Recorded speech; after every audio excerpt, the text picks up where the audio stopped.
일본의 무자비함을 보고 세계가 놀라는데요. 넷플릭스에 나오는 영화를 보고 어떤 걸 느꼈을까요? 전문가의 평가는 어떨까요? 구독, 좋아요 부탁드립니다. 사연 시작합니다. 안녕하세요. 제 이름은 제이고 이탈리아에서 영화 평론가로 일해요. 20년 넘게 영화를 보고 분석하는 것을 직업으로 삼아왔어요. 사람들은 저를 전문가라고 부르며 표면 너머의 것을 볼 수 있는 안목을 가졌다고 하죠. 수백 편의 영화를 리뷰하며 로맨스, 액션, 미스터리 등 장르를 가리지 않고 배우들의 얼굴 뒤에 숨겨진 이야기의 본질을 찾아내려고 노력했어요. 그렇게 오랜 시간 영화를 보며 분석하고 그 감상을 공유하고 다음 작품으로 넘어가는 이 패턴을 완벽하게 익혔죠. 한 번도 이 루틴이 변할 거라 생각하지 않았어요. 하지만 어느 날 밤 무심코 넷플릭스에서 한 영화를 발견하게 되었어요. 별 기대 없이 클릭했는데 제 일상에 큰 변화를 가져올 거라고는 전혀 예상하지 못했죠. 그 영화는 한국 영화였고 제가 알기로는 다소 강렬하고 시청자로서 저에게 도전이 될 거라는 평 정도만 들었던 작품이었어요. 그러나 이 영화는 단순한 호러도 스릴러도 아니었어요. 그보다 훨씬 더 거칠고 섬뜩하며 현실적이었어요. 장면 하나하나가 지나갈 때마다 내면에서 무언가가 변하는 것을 느꼈고 마치 내가 쌓아온 방어막이 하나씩 벗겨지는 것 같았어요. 영화는 작은 한국 시골 마을의 평범한 일상으로 시작됐어요. 아이들이 놀고 가족들이 들판에서 일하고 있었죠. 그런데 이야기가 전개될수록 어둠이 서서히 드리우기 시작했어요. 그 어둠은 슬픔과 공포의 그림자였어요. 일본이 한국을 점령했던 시기를 다루고 있었는데 그 시기는 저에게 어렴풋이만 알려졌던 역사였어요. 이 영화는 단순히 사건을 보여주는 것이 아니라 억압받은 한국인들이 겪은 고통과 슬픔을 강제로 마주하게 만들었어요. 세계에 알려지지 않았던 숨겨져 있던 역사였죠. 각 장면이 점점 무거워지며 제 가슴을 짓누르는 듯 했어요. 배우들의 얼굴에는 날것의 고통과 강인함이 담겨 있었고 인간의 끈질긴 인내를 포착한 모습이었어요. 눈을 떼기 어려울 정도로 강렬했어요.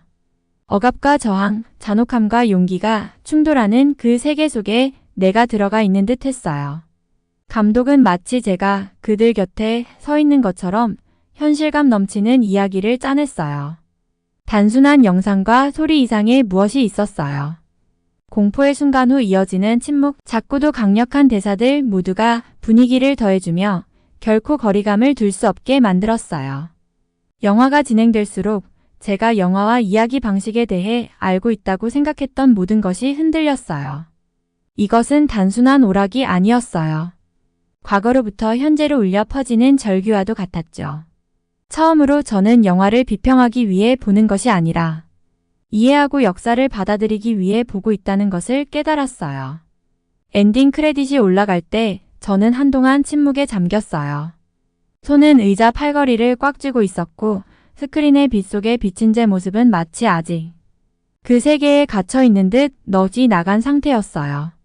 장면들이 마음속에 각인되어 쉽게 지워지지 않았어요. 마을 사람들, 그들이 겪은 끔찍한 상황 속에서도 품었던 자존심과 강인함이 떠올랐어요. 특히 영화 속에서 집이 무너진 폐허 속에 서 있던 어린 소녀의 모습이 기억에 남았어요. 얼굴은 눈물과 흑투성이었지만 눈빛에는 결단과 용기가 담겨 있었어요.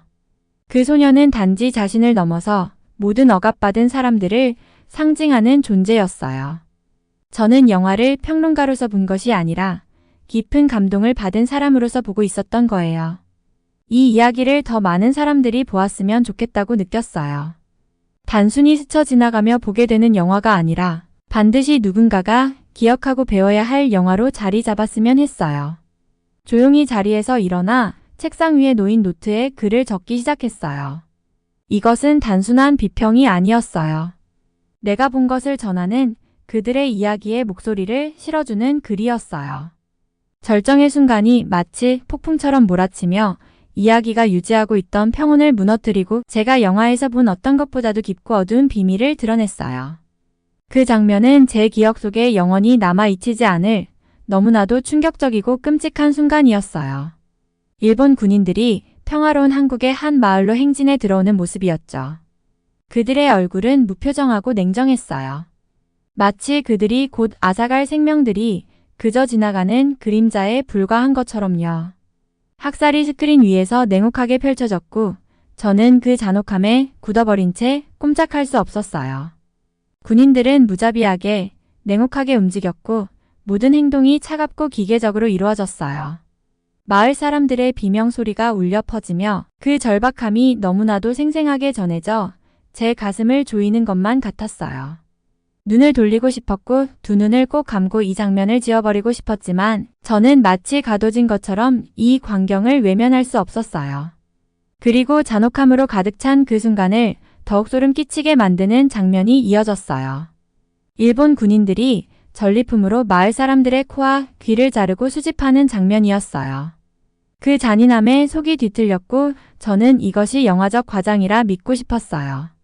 그러나 화면이 흐려지며 스크린 하단에 짧은 글귀가 나타났어요. 실화를 바탕으로 한 이야기입니다. 그 짧은 문장은 마치 제 가슴에 주먹을 꽂는 것 같았고 숨이 턱 막히는 것만 같았어요. 실화라고요? 이 학살, 이 비인간화가 실제로 벌어진 일이라니요? 머릿속이 혼란에 빠졌고 그 엄청난 사실을 이해하려고 애썼어요. 이 고통, 이 잔혹함이 단지 영화적 장치가 아니라 실제 역사 속에 묻혀있던 우리가 대부분 알지 못했던 어두운 장이었어요. 저는 말문이 막힌 채 멍하니 앉아 있었어요. 그 사람들이 어떤 기분이었을지 상상하려고 해봤어요. 누군가의 전쟁 속에서 단지 목표물이 되어버린 그들의 삶, 산산이 부서지고 인간성마저도 외면당한 채 남겨진 그들의 이야기를 떠올렸어요. 이들은 가족이 있었고 꿈이 있었으며 두려움이 있었던 평범한 사람들이었어요. 하지만 역사의 큰 흐름 속에서 잊혀지고 그들의 이름과 이야기는 그저 각주에 불과하게 되어버린 거죠. 모든 것이 한꺼번에 무너져 내리는 듯한 슬픔과 분노가 저를 덮쳤어요. 제 안에서 무언가가 바뀌었고 그 무거움이 가슴에 자리 잡은 걸 느꼈어요. 이 영화는 단순한 이야기가 아니었어요. 인간이 인간에게 가할 수 있는 극한의 잔혹함과 그 아래서 묵묵히 잊혀진 고통을 깨닫게 하는 강렬한 진실이었어요.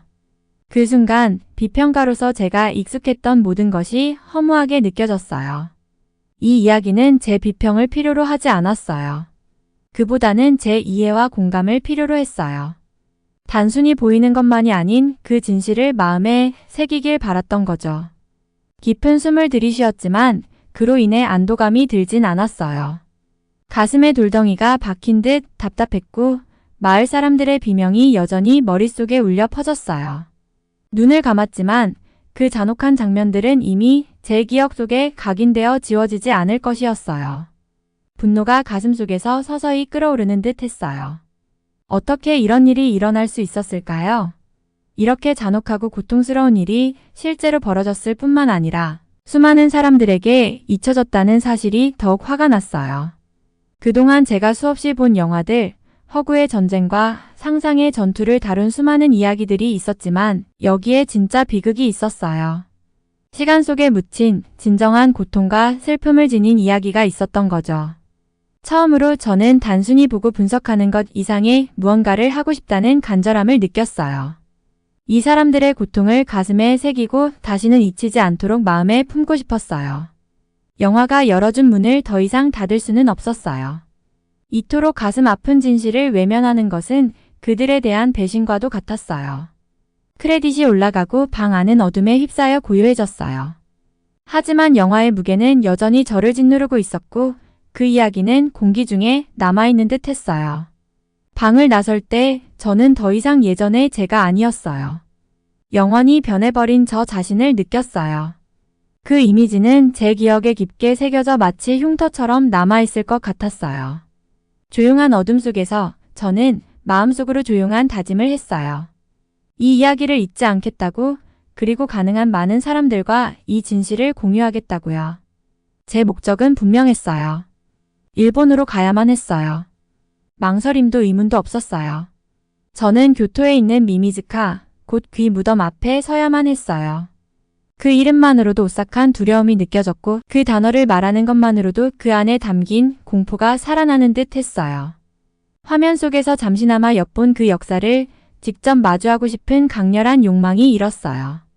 이 무덤은 16세기 임진왜란 때 일본군이 전리품으로 가져간 수많은 한국인들의 귀와 코가 안치된 곳이었어요. 책으로만 읽던 이 장소를 직접 눈앞에서 마주하는 건 전혀 다른 일이라는 걸 알았어요. 반드시 직접 경험해봐야 한다고 느꼈어요. 교토로 가는 여정은 기대와 두려움으로 가득한 흐릿한 시간으로 느껴졌어요. 기차가 시골 풍경을 가르며 빠르게 지나가자 저는 창밖을 보며 그 역사가 어떻게 사람들의 삶에 영원한 흔적을 남겼을지 생각했어요. 영화를 통해 안전하게 지켜보던 역사가 이제 현실이 되어 제 앞에 다가오고 있었어요. 단지 역사적인 장소를 보는 것만이 아니라 그곳에 묻혀있는 인간의 고통의 무게를 이해하는 여행이었어요. 많은 이들에게 잊힌 그 고통을 다시 기억하고자 하는 여정이었죠. 교토는 고요하고 평화로운 모습으로 저를 맞이했어요. 도시 곳곳의 절과 정원이 뿜어내는 조용한 품격은 제가 그곳에 온 목적과는 어울리지 않는 듯 했어요. 아름다운 거리들을 걸으며 주변의 경관과 제가 마주하고자 하는 어두운 역사 사이의 괴리감을 느꼈어요. 사람들은 일상생활을 영위하고 관광객들은 고대 건축물을 감상하고 아이들은 공원에서 놀고 있었지만 그 평화로운 풍경 아래 감춰진 이야기와 치유되지 않은 상처들이 남아있는 듯 했어요.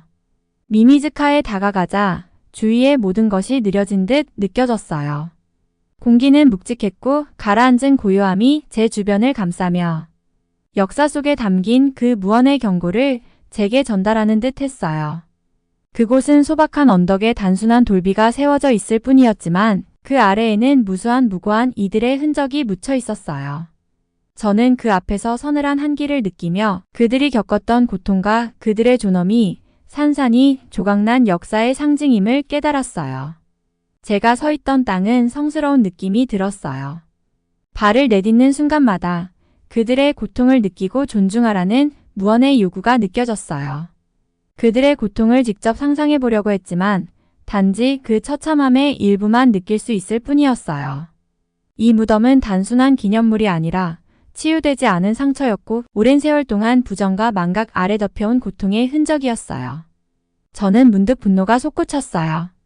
왜 이토록 중요한 역사가 이렇게 무관심하게 방치되었을까요? 미미즈카는 숨겨져 있지 않았지만 그저 잊혀져 갈 뿐이었어요. 일본에서도 그리고 전 세계에서도 이 무덤의 존재를 아는 사람은 많지 않았어요. 그곳에 담긴 역사는 단순히 고통스러운 것이 아니었어요. 많은 이들이 잊기를 원했던 불편한 진실이었어요.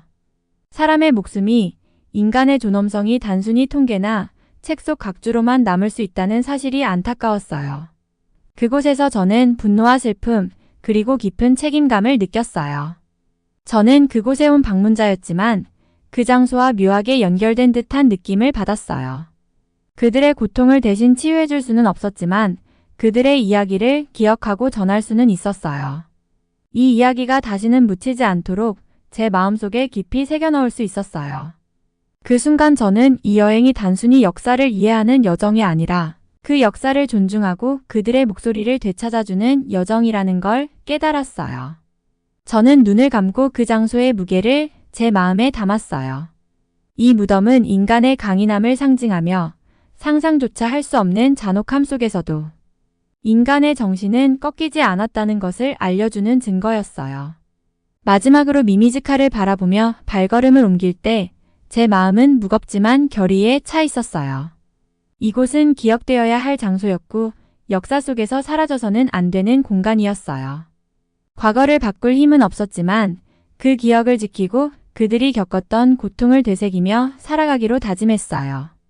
이 작은 약속이 그들의 목소리가 다시는 침묵 속으로 사라지지 않도록 할 수 있기를 바라면서요. 일본에서 돌아온 후 마치 낡은 껍질을 벗고 새로운 삶에 들어선 것처럼 느껴졌어요. 오랫동안 편안하게 입고 있던 영화 평론가라는 역할이 이제는 너무 작고 한정된 것처럼 느껴졌어요. 그동안 저는 수많은 영화를 보고 분석하고 점수를 매기며 이야기를 깔끔하게 정리된 말로 전달해 왔어요. 하지만 이제 그런 식으로는 부족하다는 것을 깨달았어요. 이 경험은 비평의 대상이 될 영화가 아니라 공유해야 할 역사이고 유산이며 진실이었어요. 집으로 돌아와 친구들과 동료들에게 제가 본 것과 미미즈카 앞에서 느낀 감정을 설명하려 했어요. 대부분은 고개를 끄덕이며 동정심을 보였지만 곧 그냥 또 다른 일로 생각해라라며 잊으라고 충고했어요. 마치 이 경험이 제가 봐온 수많은 영화들처럼 쉽게 치워둘 수 있는 기억이라도 되는 것처럼요. 하지만 어떻게 그럴 수 있을까요? 교토의 그 고요한 구석에서 저는 역사의 무게를 느꼈고 가슴을 울리는 슬픔을 마주했어요. 이 이야기는 단순히 잊혀질 수 없는 묵묵히 기억해야 할 이야기였어요. 밤마다 잠 못 이루며 저는 이 모든 것이 중요한 임무처럼 느껴졌어요. 이것은 누구를 비난하거나 복수하는 문제가 아니라 시간과 거리로 인해 침묵했던 이들의 이야기를 다시 살려내고 제가 한때 몰랐던 이 역사에 대한 인식을 공유하는 것이었어요. 제 머릿속에는 영화 속 얼굴들과 장면들이 떠오르며 세대를 넘어 전해져 오는 그 무언의 외침이 제 안에 새겨졌어요. 아무것도 하지 않는다면 저는 그 고통을 겪었던 이들에게 또다시 무관심이라는 침묵으로 답하게 되는 것 같았어요. 새로운 목적을 마음에 품고 오랜 시간 영화 리뷰를 작성해오던 노트북을 펴고 앉았어요. 하지만 이번에 쓰는 글은 예전과 달랐어요. 차가운 비평적 관점이 아니라 제가 본 진실을 세상에 알리기 위한 이야기의 조각들이었어요. 너무 오래 묻혀있던 어둠을 밝히기 위한 글이었어요. 저는 비평가가 아닌 목격자로 현실의 무게를 직접 느낀 이야기꾼으로서 글을 써내려갔어요. 단어 하나하나가 책임을 담고 있었고 무관심 속에 묻혀있던 고통을 세상에 전달하려는 의무감을 담았어요. 그 후 들을 준비가 된 사람들에게 이 이야기를 전하기 시작했어요. 다른 평론가들, 작가들, 역사가들에게도 연락을 했어요. 하지만 몇몇은 제가 너무 감정적으로 얽매였다고 비판하며 평론가는 거리를 두고 중립을 지켜야 한다고 충고했어요. 하지만 저는 그럴 수 없었어요. 이것은 단순한 일이 아니었고 제가 그저 방관자로 남을 수는 없었어요. 제 안에는 불타오르는 열정과 굳은 결의가 있었어요. 저는 제 글을 단순한 리뷰가 아닌 경험의 기록으로 발표했어요. 이 영화가 담고 있는 인간적 고통과 세기 동안 숨겨져 있던 깊은 슬픔을 사람들이 느낄 수 있기를 바랐어요. 제 목표는 사건을 과장하거나 비난하는 것이 아니었어요. 단지 기억하고 묻혀버린 역사를 환기시키고자 했어요. 제 글을 통해 다른 사람들도 저와 같은 절박함과 고통을 느끼기를 바랐어요. 제 글이 퍼지면서 독자들로부터 메시지가 오기 시작했어요. 몇몇은 감사의 인사를 전하며 자신의 경험을 공유했고 또 다른 사람들은 이 역사에 대해 전혀 알지 못했다며 놀라움을 표현했어요. 전 세계에서 다양한 목소리가 모여들었고 그 목소리들은 역사가 우리 안에 살아있다는 것을 그리고 누군가가 기억하는 한 이야기는 결코 완전히 잊히지 않는다는 것을 상기시켜 주었어요. 각 메시지들은 제가 옳은 길을 걷고 있다는 확신을 주었고 이 이야기가 필요한 사람들에게 전달되고 있다는 느낌을 받게 했어요. 그리고 처음으로 저는 제 역할이 단순한 영화 평론가를 넘어선다는 것을 깨달았어요. 저는 이제 기억의 수호자였고 과거를 보존하며 미래에 전하는 역할을 맡게 되었어요. 이 여정은 쉬운 길이 아니었어요. 때로는 스스로 의심이 들기도 했고 과연 누군가가 이 이야기에 관심을 가질지 회의가 들기도 했어요. 하지만 교토의 미미즈카, 그곳의 고요한 무덤을 떠올리면 다시 힘을 얻을 수 있었어요. 이 이야기는 저 혼자만의 것이 아니었어요. 정의와 기억의 힘을 믿는 모든 사람들의 것이었고 저는 그 이야기의 한 목소리, 하나의 연결고리일 뿐이었어요. 일본을 떠나는 순간은 끝처럼 느껴졌지만 이제 그것이 새로운 시작이라는 것을 알았어요. 저는 단지 평론가가 아닌 사명을 지닌 사람으로서 돌아왔어요. 만약 제가 제 목소리를 통해 그들의 기억을 지키고 그들의 이야기를 전할 수 있다면 그들의 고통은 헛되지 않을 것이라고 믿었어요. 기억하는 것이야말로 저항의 한 형태이며 과거를 지우려는 힘에 맞서는 조용하지만 강력한 저항이었어요. 그래서 저는 이제 방관자가 아닌 진실을 전하는 사람으로서 새로운 여정을 시작했어요. 저는 글을 쓰고 말하고 나눌 것입니다. 이 이야기들이 이 삶들이 기억되기를 바라면서요. 고통과 용기, 그리고 인내는 우리의 기억 속에 살아남아 우리를 이끌어줄 힘으로 남을 거예요.